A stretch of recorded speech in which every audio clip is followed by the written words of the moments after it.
तो आइए हाज़रीन किराम, आपके रूबरू मैं दावत सुखन देता हूँ मौलाना मुख्तार अहमद नदवी टेक्निकल कैंपस से तशरीफ़ फरमा डॉक्टर राग़िब नदीम साहब को, जो आपको इंजीनियरिंग, टेक्निकल और पॉलिटेक्निक कॉलेजेस में किस किस्म के करियर के मौक़े हैं, ये कौन से कोर्सेस होते हैं, इनकी तफसीलात आपके रूबरू पेश करेंगे डॉक्टर राग़िब नदीम साहब।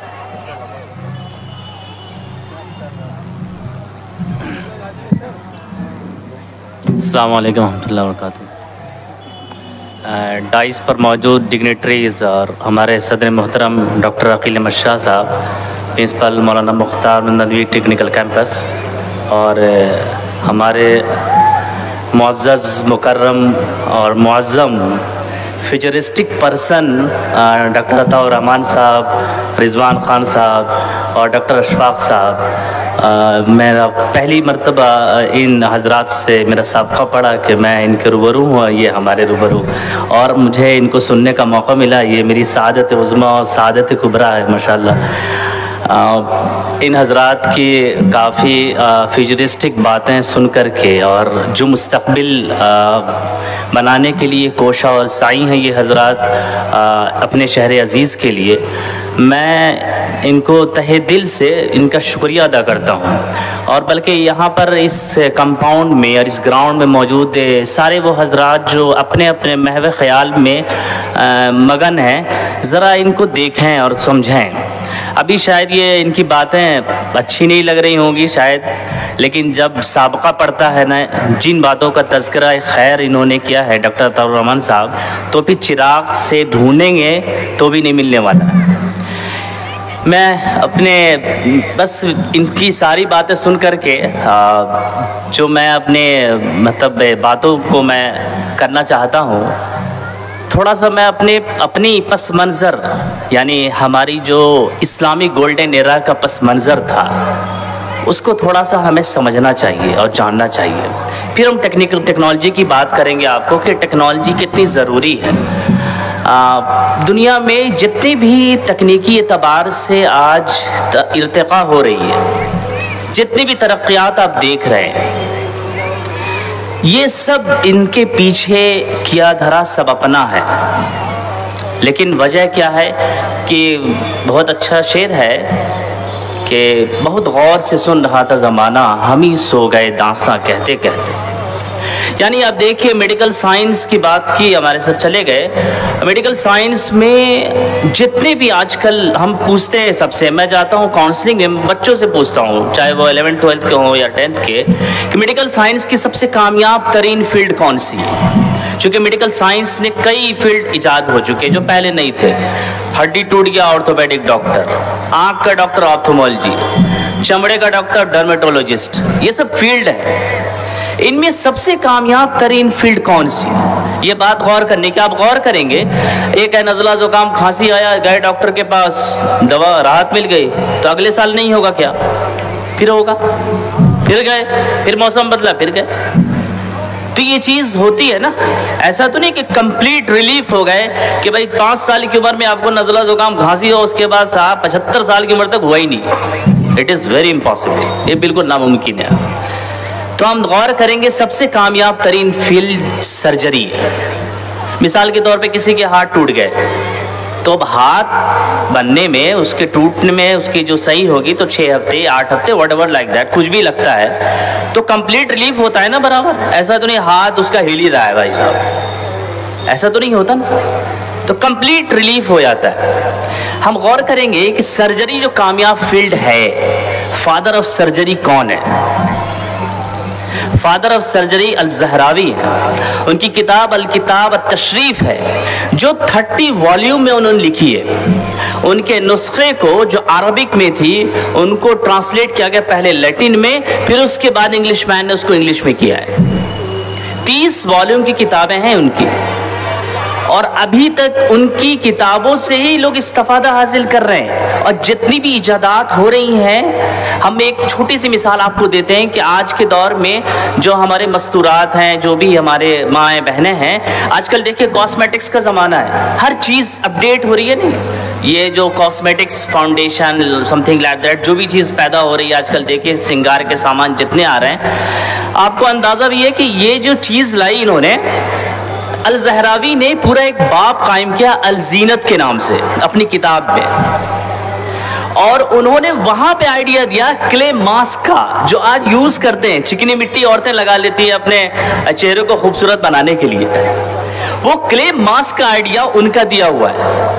ये बहुत पुरानी बात नहीं है, ये हमारे इस्लामिक गोल्डन एरा की, लेकिन ये है कि हम सब इन चीज़ों से रूशनास नहीं है। हमारा मुकाम वही था, लेकिन आज हम पहचानते नहीं अपने को।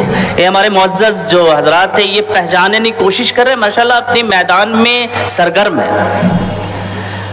और मैं एक और आपको मिसाल दूं कि देखिए जितनी चीज़ें आज देख रहे हैं, चाहे वो टेलीस्कोप हो या आपका माइक्रोस्कोप हो, ये सब भी उसी ज़माने की चीज़ें हैं। एक बहुत बड़े फिजिशियन थे, फिजिकिस्ट थे बल्कि, इब्नुल हैथम। इब्नुल हैथम ने आंखों के बारे में सबसे पहले बताया कैटरेक्ट क्या चीज़ होती है, जिसको कहते हैं मोतियाबिंद। क्या चीज़ है ये? यानी जितनी चीज़ें ऑप्टिक्स की पढ़ी जाती है, यानी आंखों से रिलेटेड और भी दीगर चीज़ें हैं, उनको फादर ऑफ ऑप्टिक्स कहा जाता है। ये सब कौन लोग थे? ये हमारे लोग हैं, ये हमारे एंसेस्टर हैं। इसलिए अब जो हमारी जिम्मेदारी बनती है कि अब रिवाइव करने का मौका है। इसलिए एक इंग्लिश में मकूला हिस्ट्री रिपीट्स इटसेल्फ, कि जो हमारे जो कहते हैं ना कि इतिहास अपनी चीज़ों को दोहराता है, हिस्ट्री रिपीट होती है। अब वो मौका आया, उनमें आज का जो दौर है वो टेक्नोलॉजी एडवांसमेंट का दौर है, कि हर चीज़ आप आज मोबाइल ख़रीद करके लाइए, आपका आईफोन है बिल्कुल, आप देखेंगे विद इन 2-3 मंथ्स में एक नया वर्जन अवेलेबल है। जैसे सर ने भी आईफोन 15 प्रो मैक्स कुछ कहा नहीं, एक प्रो किसी ने मैक्स लगा दिया होगा, अपडेटेड वर्जन है सारा। तो वो जो टेक्नोलॉजी एडवांसमेंट है वो कोई तो कर रहा है ना। आजकल रोबोटिक सर्जरी हो रही है। अब अंदाजा है कि जो मेडिकल साइंस है वो मेडिकल साइंस आज आसान से आसान तरीन चीज़ करती जा रही है। पहले अगर आपको स्टोन का ऑपरेशन कराना होता था तो बिल्कुल बहुत ही मुश्किल था। आज क्या लेज़र ऑपरेशन। ये लेज़र ऑपरेशन क्या चीज़ है? आप लोग रेडियो डायग्नोसिस कराते हैं, हम लोग रेडियो डायग्नोसिस, ये वर्ड कॉमन नहीं है, इसको जो कॉमन वर्ड हम बताएं आपको, अल्ट्रासाउंड जाते हैं कराने के लिए ना। अल्ट्रासाउंड में क्या है, आपको लेटाया और एक हेवी जेल उसने आप लगाया इक्विपमेंट में और आपके पेट पे हल्का सा घुमाया, पूरी चीजें आपकी दिख गई और डॉक्टर आपको कह रहा है कि आपके राइट किडनी में 2.5 mm का आपको स्टोन है, लेफ्ट किडनी में 3.5 mm का स्टोन है। यानी ये स्टोन की जो साइज है उस तक को वो अंदाजा लगा के नहीं बताते बल्कि एग्जैक्ट बता रहे हैं। ये टेक्नोलॉजी एडवांसमेंट है। तो ये जो एडवांसमेंट हो रहा है इसका कंट्रीब्यूशन कुछ तो होगा ना, कोई तो कर रहा है ना, फिर हम इसमें क्यों आगे नहीं बढ़ रहे हैं? इसलिए उस टेक्नोलॉजी एडवांसमेंट के दौर में अपने आप को आगे बढ़ाना है। जैसे देखिए अमूमन ये चीज़ बुनियाद कब है, जब हम 10th में हमारे बच्चे होते हैं, वहाँ से उनका जहन बनाने का। देखिए बच्चे का मुस्तकबिल कहाँ जाएगा ये बात आप और हम तय भी नहीं कर सकते भाई, ये बच्चे की जो क्वालिटी और उसकी जो डेडिकेशन होता है उस तरफ, लेकिन बच्चों को सही लाइन और लेंथ में डालना ये अपने की जिम्मेदारी है। अमूमन एक फिजा चलती है कि जो बच्चा 10th में रहता है वो सबसे टॉप मोस्ट स्टूडेंट को देखता है कि वो कहाँ जा रहा है। अच्छा, अमूमन ये जो टॉप मोस्ट स्टूडेंट है, जो टॉपर हैं, जो एक्सीलेंट है, वो फील्ड उन्होंने चूज किया मेडिकल, तो अब हर बच्चे का जहन रहता है मेडिकल की तरफ जाएंगे, हालांकि वो मेडिकल में बहुत कमजोर है। बस मैं अपनी बात थोड़ी देर में ख़त्म कर दूंगा, चूँकि वक्त भी हुआ चाहता है। तो मैं ये कह रहा था कि देखिए आज जो टेक्नोलॉजी एडवांसमेंट का ज़माना है उसमें अपने का कंट्रीब्यूशन डालने का, इसलिए मैंने कहा बच्चों की जो पेरेंटिंग होती है वो बचपन से होती है, बचपन से उनके जहन बनाने का। अच्छा देखिए, जब बच्चे उस माहौल में रहते हैं फिर वो खुद ऑप्ट करते हैं, उनका शौक़ जागता है, और अगर हमने उनके ऑप्शन को काट दिया तो फिर वो शौक़ आएगा नहीं, बल्कि वो तो कट चुका है। इसलिए बचपन से उनको हर सब्जेक्ट की तरफ देखने का क्या है, इसलिए कहते हैं टीचर एक्चुअल में ऑब्जर्वर होता है स्टूडेंट का कि बच्चे कहाँ जाते हैं। लेकिन प्रॉब्लम यह है कि एक स्टूडेंट नहीं होता बल्कि कई स्टूडेंट होते हैं, तो उनमें हर वालिदैन की जिम्मेदारी होती है कि थोड़ा देर अपने बच्चों के साथ बैठा जाए, सोचा जाए इनको क्या किया जाए। ये एक बहुत अहम चीज़ है, अहम निकात है।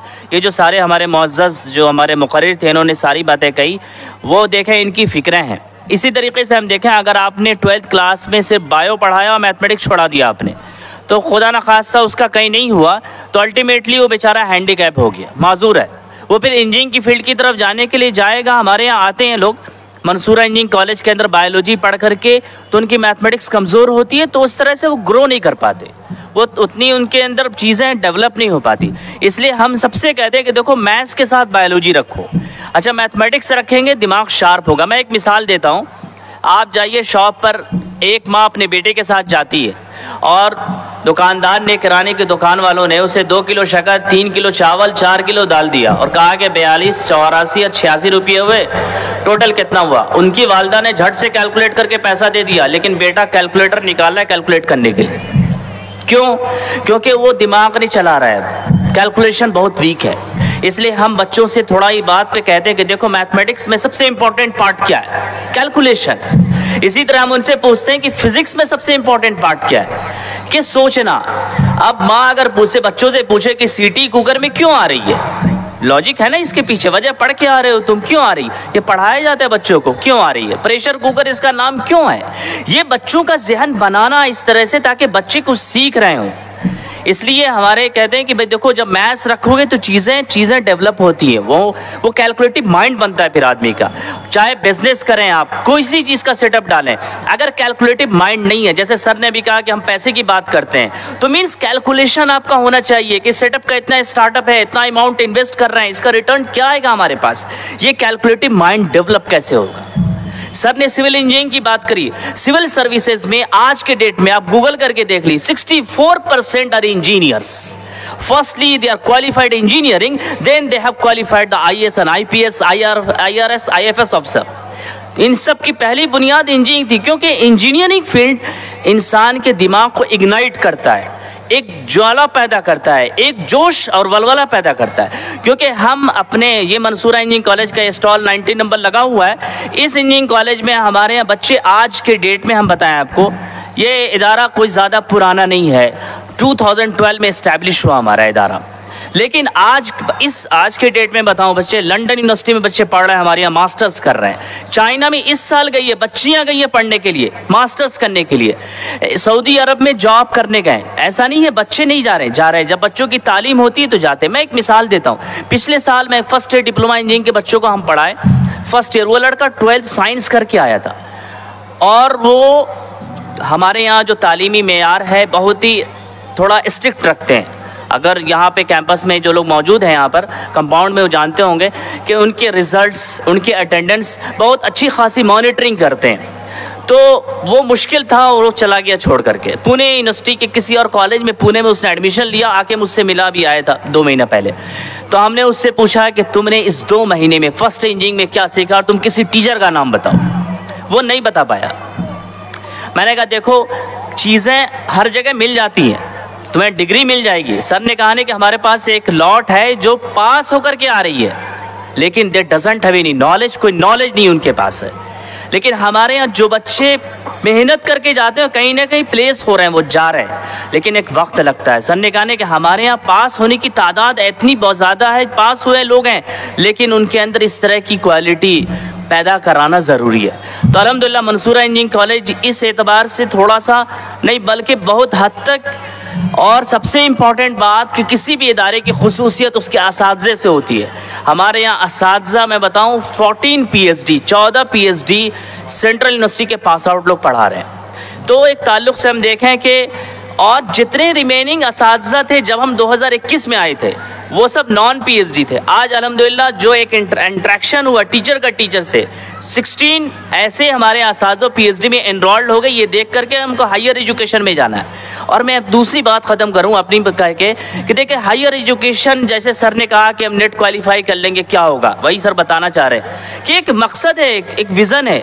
ये सारे विजनरी लोग बैठे हैं आपके सामने, इनका मकसद एक विजनरी पर्सन है, बहुत काम पड़ा है, लेकिन है करने के बाद सोचने का करना क्या है, पहले उस मंजिल को पाएं। तो देखिए 2005 और 6 में सचर कमेटी की रिपोर्ट आई थी। ये सबको जानना चाहिए कि रिपोर्ट क्या थी वो, कि 2.5% एनवायरनमेंट था हमारा सिर्फ। और अगर हायर एजुकेशन की बात करें कि हमारी मिकदार तो SC और ST से भी कम थी, वो रिपोर्ट थी। आज हम हायर एजुकेशन पे कहाँ लाई कर रहे हैं। तो हायर एजुकेशन हम जो हमारा कॉलेज है वो कम बिल्कुल, यानी हम कहते हैं कि लो कॉस्ट और हाई इनपुट के साथ प्रोवाइड कर रहा है। इसलिए इसके लिए 12th साइंस करने के बाद JEE क्वालिफाई करें। उसके लिए premium institute through out the India हमारे पास मौजूद है।